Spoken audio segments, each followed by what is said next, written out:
মাথাটার উপরে থাকবে, সূর্যটা সহ্য করতে পারবা না, মাথার মগজটা গোস্তের পাতিলের মতো উতরাবে। কিন্তু আল্লাহর হাবিব জানিয়ে দিয়েছে, আমার উম্মত তোমরা টেনশন করো না, যৌবনকালে শুধু গোলামি করো, গোলামি করো। আমি নবী জানিয়ে দিলাম, আল্লাহর আরশের নিচে তোমাদের জন্য একটা অংশ বরাদ্দ। এর যুবক কার পিছনে দৌড়াও? কোন ওয়াজ করবো আজকে? তোমাদেরকে কি আলোচনা শোনাবো? তোমাদেরকে কোন ওয়াজ দিয়ে তোমাদের হৃদয় পর্যন্ত আমি পৌঁছাবো আমি জানি না। আল্লাহ রাসূল জানিয়ে দিয়েছে, আল হাসান ওয়াল হুসাইন সাইয়্যিদা শাবাবি আহলিল জান্নাহ। আমার রাসূল জানিয়ে দিয়েছেন, ইমাম Hasan and Hussain are the leader of younger people in Jannah. আমার রাসূল জানিয়ে দিয়েছে, যুবক নবীর সাথে প্রেমের ডোরি লাগা, নবীর আদর্শকে অন্তরে ধারণ করে বাস্তবায়ন করতে থাকো। নবীজি বলেছেন, আমার কোনো প্রয়োজন হবে না, আমি লাগবে না, আমি লাগবে না। আমার দুইটা কলিজার টুকরা, পাক পাঞ্জাতনের অন্যতম সদস্য ইমাম হাসান হুসাইন জান্নাতে। তোমরা যুবক যারা যৌবনকালে আমি আল্লাহ নবীর পাগল হয়ে আল্লাহরে খুঁজেছো, তোমাদের জন্য বরাদ্দ দিয়ে দিলাম। আমার কলিজার টুকরা, দুই কলিজার টুকরা ইমাম হাসান হুসাইন তোমাদের জান্নাতে লিডার হয়ে যাবে। যৌবনকালের আমল বড় পছন্দ। তোমরা জানো না, আমি আজকে গাজী সুলাইমান এমনি এমনি হইনি। আমার জীবনের সেজদা আমি ওই সময় থেকে শুরু করেছিলাম যেই সময় সেজদা কেমনে দিতে হয় জানতাম না। সেজদা দিয়ে আরেকজনের দিকে ফাঁকি দিয়ে তাকায় থাকতাম, ওই লোক কি করে। যদি দেখতাম উঠতো তখন উঠতাম, যদি দেখতাম দাঁড়াইতো সেইভাবে করতে করতে আজ পর্যন্ত এসেছি। আমার জীবনে কোনোদিন ক্রিকেট ব্যাট আমি হাতে নেইনি, কোনোদিন আমি ফুটবল খেলার মাঠে আমি কোনোদিন যাইনি। জীবনে যেইটুকু সময় দিয়েছি পড়াশোনার পাশাপাশি মায়ের পিছনে পিছনে ছোট্ট বাচ্চাদের মতো এখনো। সুবহানাল্লাহ বলেন না কেন? আর জোরে। এই জন্য বলছি, যুবক তোমরা যৌবনকালটাকে কাজে লাগাও। বন্ধুদের সাথে হেঁটে তুমি কোনো কিছু পাবা না, শুধু তিরস্কার, ধিক্কার, তোমাকে শুধু নেগেটিভ আঙ্গুল ছাড়া আর কিছুই দিবে না। কারণ আগেকার যুগের বন্ধুত্বের যে মাধুর্য ছিল, এখন সেটা পুরোপুরি হারিয়ে গেছে। কথা বলো না কেন? কারণ কি? আগের যুবকদের মধ্যে যৌবনকালে তাদের মধ্যে আল্লাহ রাসূলের ভয় ছিল। এখনকার যুবকরা আল্লাহ রাসূল ইসলাম কি বুঝে না। কন্টিনিউ ওই যে আমাদের এই যে স্যার বলেছেন একটু আগে, মোবাইল নামক এমন একটা বস্তু তোমার চোখের দৃষ্টিকে কেড়ে নিয়েছে, তোমার চরিত্রকে হরণ করে নিয়েছে, তোমার হৃদয় রাজ্যে ইহুদিদের সকল নোংরামির বাসা বেঁধে দিয়েছে। এখান থেকে বের হয়ে আসতে হবে। কেন বের হয়ে আসতে হবে? আল্লাহ রাব্বুল আলামিন বলেছেন, ইন্নাল কাফিরিনা কানু লাকুম আদুওয়াম মুবিনা। আল্লাহ বলেছেন, দ্য হেরিটেক্স আর the eternal enemy of the believers. আল্লাহ রাব্বুল আলামিন জানিয়ে দিয়েছে, বেঈমান কাফেরেরা মুসলমানদের প্রকাশ্য শত্রু। কারণ আল্লাহ বলেছেন, উইদ্দাতিল কাফিরিন, ওরা কাফের, কাফেরদের জন্য আল্লাহ বরাদ্দ করেছেন জাহান্নাম। কিন্তু তোমরা তাদের সাথে যুক্ত হওয়ার কারণে তোমাদের ঠিকানা হবে জাহান্নাম। আমি চাই না তোমরা জাহান্নামী হও। এই জন্য আজকে আমি শিরোনাম দিয়েছি, ইয়া আইয়ুহাল্লাযীনা আমানু কু আনফুসাকুম ওয়া আহলিকুম নারা। আল্লাহ রাব্বুল আলামিন বলেছেন, O believers, save yourself and your families from the fire. আল্লাহ বলেছেন, মুমিনদেরকে ডেকে ডেকে তুমি জাহান্নাম থেকে বাঁচো এবং তোমার পরিবারকে জাহান্নাম থেকে বাঁচাও। আমি আজকে এসেছি তোমাদেরকে বাঁচার রাস্তা দেখানোর জন্য। বলতেছিলাম, কবি বলেছেন, এই দেহটা হলো কাগজের ঘড়ির মতো, রুহটা হলো রশির মতো, নাটাই হলো আজরাইল। মালিক যখন অর্ডার দিবে তখন তোমার প্রাণ পাখি ছিঁড়ে নিয়ে যাবে। আহারে যুবকের দল, তোমরা তো কিছুই জানো না। আল্লাহ রাসূল বলেছেন, মৃত্যুর সবচেয়ে কম যন্ত্রণা হলো 1000 তলোয়ার মারার আঘাতের চেয়েও ভয়ঙ্কর। নাউজুবিল্লাহ বলেন না? আরে জোরে। মরণ থেকে বাঁচতে পারবা না? বাঁচতে পারবো? বাঁচার সুযোগ নাই। আল্লাহ বলেছেন কবরে যখন যাইবা গোসলেন্ডিটা দিয়ে আইসো। কি? মাজাটা টাইট করে আইসো, না হয় উপায় থাকবে না। আল্লাহ বলতেছেন, ইন্না বাতশা রাব্বিকা লাশাদীদ, the seizing of Allah is difficult. আল্লাহর ধরা খুব শক্ত, আল্লাহর পাকড়াও বড় শক্ত। আল্লাহ খুব শক্তভাবে ধরবে। আল্লাহ বলেছেন, ইন্নাল্লাহা সারিউল হিসাব, Allah is quick to take account. আল্লাহ হিসাব গ্রহণে অত্যন্ত তৎপর। বন্ধু, তোমাদেরকে কেমন করে বুঝাবো? আল্লাহর নবী বলেছেন, আল কবরু রাউজাতুম মির রিয়াদিল জান্নাতি ওয়া হুফরাতুম মিন হুফারিন নার। রাসূল বলেছেন, কবরটা জান্নাতের একটা বাগান হবে, জাহান্নামের একটা গর্ত হবে। তার মানে আমাদের মধ্যে আছে নেগেটিভ এন্ড পজিটিভ দুই ধরনের লোক। এক ধরন হলো পুরো মুমিন, আর এক ধরন হলো পুরো মুনাফিক। দাদা ঠিক আছে নি? মুমিনের জন্য হবে কবর জান্নাত, মুনাফিকের জন্য হবে কবর জাহান্নাম। তোমাদের জন্য আমি বলতে চাই, কবর যখন জাহান্নাম হবে অত্যন্ত ভয়ঙ্কর হবে রে যুবক। ও আমার এই বক্রপুরের ভাই বাবারা, আমার মা বোনদেরকে ডেকে ডেকে বলছি গো, হৃদয়ের জানালা খুলে সবাই শোনো না। আজকের মাহফিল আগামীকাল কি আর হবে না। ও বন্ধু, আজকের আলোচনা যদি বিবেকবান হও, তোমার জীবনকে বদলে দিবে, তোমার মোডকে চেঞ্জ করে দিবে, লাইফ স্টাইলটাকে পুরো চেঞ্জ করে দিবে। এটা আমার আত্মবিশ্বাস। কারণ হলো বলেছেন লা ইয়ামুতু, পিপল উইল নট ডাই, সেদিন মানুষ মরতে পারবে না। আল্লাহ বলেছেন ফিহা ওয়ালা ইয়াহইয়া, সেদিন মানুষ বাঁচতেও পারবে না। People will not be able to life that day, সেদিন মানুষ বাঁচতেও পারবে না। আল্লাহ বলেছেন ওমা হুমান হাবি গাইবিন, people will not be able to escape that day, সেদিন মানুষ সেখান থেকে পালাইতেও পারবে না। আল্লাহ বলেছেন ধরবে খুব শক্তভাবে, হিসাব নিবি খুব শক্তভাবে, কিন্তু তুমি তো জাহান্নামী হয়ে গেলা, তুমি বাঁচতেও পারবা না, মরতেও পারবা না, পালাতেও পারবা না। ওই জাহান্নামীর জন্য বরাদ্দ করেছেন আমার আল্লাহ। আমার আল্লাহ জানিয়ে দিয়েছেন তোমাদের জন্য খাবার হলো একটা বরাদ্দ, জাক্কুম। কি নাউজুবিল্লাহ বলেন না? জাক্কুমটা কত বিষাক্ত হবে জানেননি? এই মক্রবপুরের জমিনে যদি বর্তমানে একটা ফোঁটা জাক্কুম পড়ে, আল্লাহ রাসূল বলেছেন গোটা পৃথিবীর মাটি, আল্লাহ রাসূল বলেছেন গোটা পৃথিবীর মাটি বিষাক্ত হয়ে যাবে। হাজারবার, অসংখ্য অগণিত বার যদি আপনি সয়েল টেস্ট করেন, কখনোই ফসল উৎপাদন করার স্কোপ খুঁজে পাবেন না। এত ভয়ঙ্কর খাবার তোমাকে দেওয়া হবে। আল্লাহর হাবিব জানিয়ে দিয়েছেন আরেকটা খাবার হাদিস শরীফের মধ্যে এসেছে, যেটার নাম হলো তিনাতুল খাবাল। ইয়া রাসূলুল্লাহ, তিনাতুল খাবালটা কি গো? নবীজি বললেন আরেকটা জাহান্নামীর নিংড়ানো রক্তপুঁজ।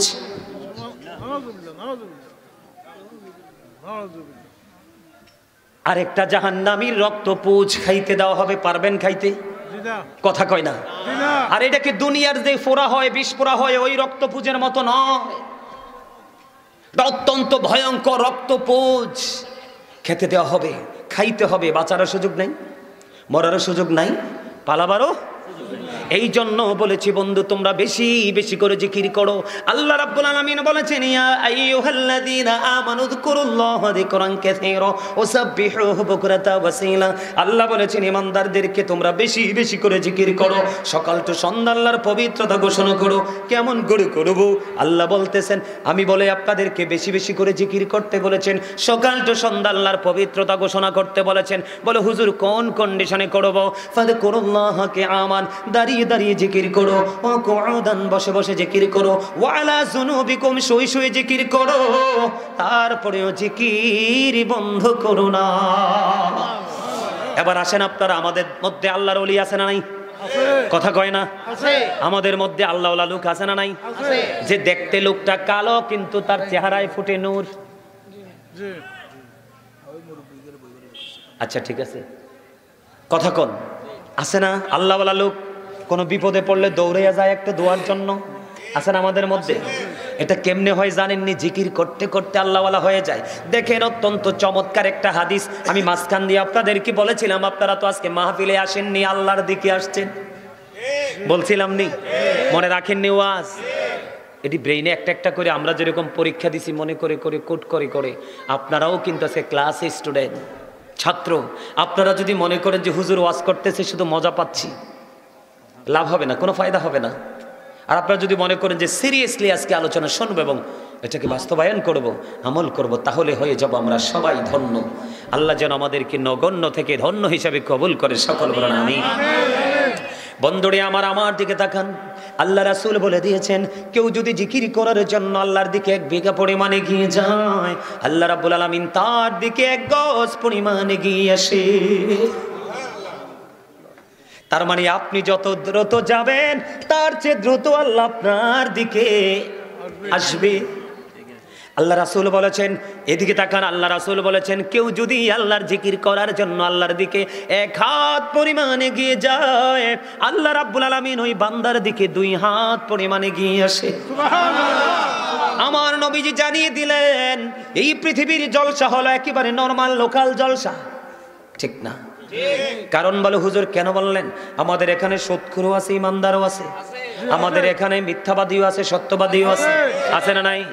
আমাদের এখানে জিনা করনেওয়ালাও আছে, জিনা ছাড়াও আছে, এরকম ধরনের নেগেটিভ পজিটিভ আছে না নাই? আমাদের এখানে সুশিক্ষায় শিক্ষিতও আছে, আবার অন্যায় মানুষকে কতল করার শিক্ষায় শিক্ষিতও আছে। তাহলে এই জন্য আমি সবসময় আমাদেরটারে লোকাল বলি, বলে হুজুর কোন দৃষ্টিভঙ্গি থেকে? নবীজি জানিয়ে দিলেন, পৃথিবীতে তোমরা যদি কোনো জলসায় বসে মালিকের জিকির করো, মালিক জানিয়ে দিয়েছে তার চাইতে উত্তম জলসায় মালিক তোমার জিকির করে।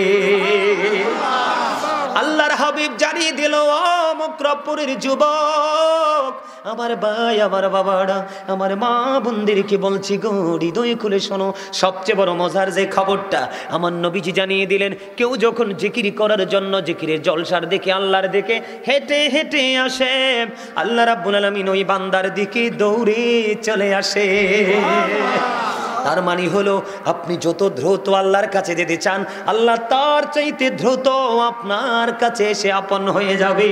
তখন আপনার হাত হয়ে যাবে আল্লাহর কুদরতি হাত, আপনার চোখ হয়ে যাবে আল্লাহর কুদরতি চোখ, আপনার কান হয়ে যাবে আল্লাহর কুদরতি কান, আপনার পা হয়ে যাবে আল্লাহর কুদরতি পা। তখন আপনার সাথে যখন কেউ বকাবকি করবে, তখন আল্লাহ রাব্বুল আলামিন তার বিরুদ্ধে নিজেই যুদ্ধ ঘোষণা করবে, কারণ আপনি তখন জিকির করতে করতে হয়ে যাবেন আল্লাহর ওয়ালি। কয় না? খবর কি ভালো লাগে সবার কাছে? মাশাআল্লাহ, আলহামদুলিল্লাহ বলেন। আরো জোরে, আরো জোরে। আমাদের মধ্যে আরেকটা জিকির আছে, নামাজ, আছে না নাই? নামাজ একটা জিকির। আল্লাহর নবী হযরত আবু যর রাদিয়াল্লাহু তাআলা আনহু থেকে হাদিস বর্ণিত। দেখেন জিকিরের ফজিলত কেমনে আল্লাহ তার বান্দাকে আপন করে নেয়, আল্লাহ তার বান্দাকে কেমন করে তার কুদরতি মায়ার বাঁধনে আবদ্ধ করে নেয়।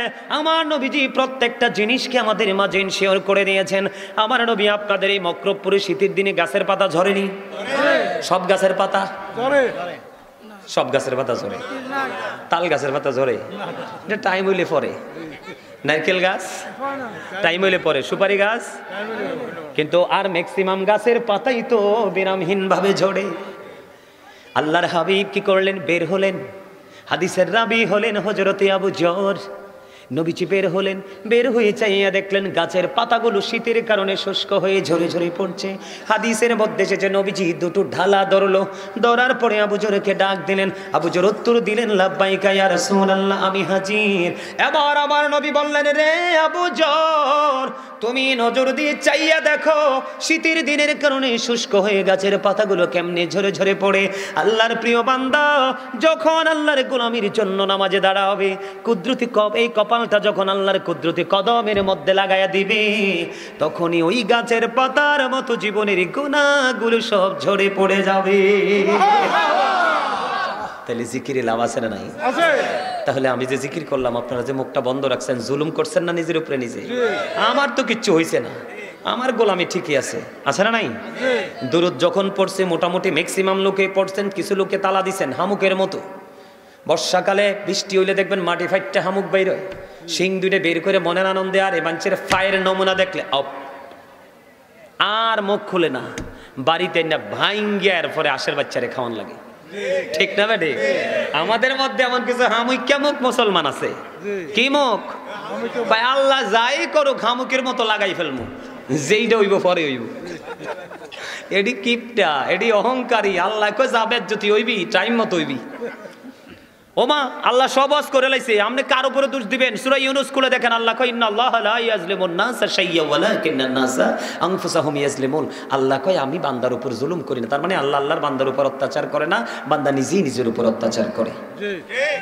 বাঁচবেন কত লাইন আসেনি? আল্লাহ পরে কি কয়? আল্লাহু লা ইউহিব্বুজ জালিমিন। যারা জালেম আল্লাহকে আমি তাদেরকে পছন্দই করি না, ভালোই বাসি না। তার মানে যারা জালেম অত্যাচারী, আল্লাহ কয় আল্লাহ তাদেরকে পছন্দ ভালো।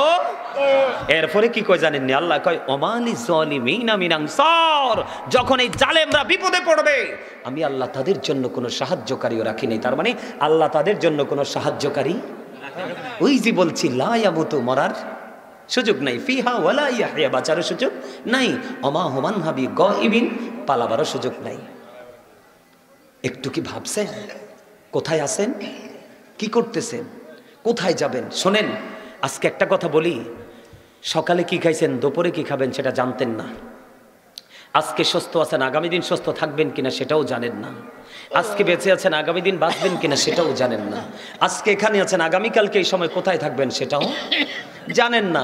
আপনি এখানে আছেন, বাচ্চা কাচ্চা ফ্যামিলি এখন কি করে সেটাও জানেন না। এত কিছু অজানা থাকার পরে অহংকার আসে কোত্থেকে?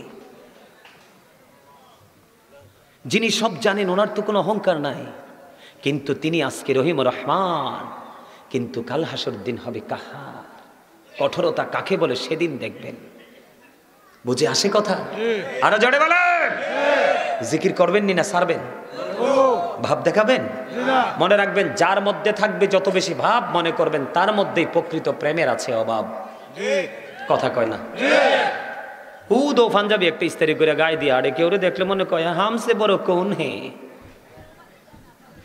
কথা কন না কেন?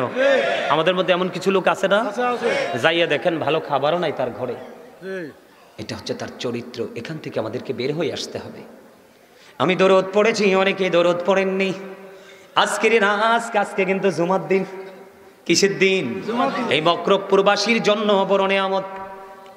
আল্লাহর নবী জানিয়ে দিয়েছেন, জুমার দিনে কেউ যদি নবীকে ভালোবেসে মাত্র 80 বার দরুদ পড়তে পারো, তাহলে 80 বছরের সগীরা গুনাহ আমার আল্লাহ মাফ করে দেয়।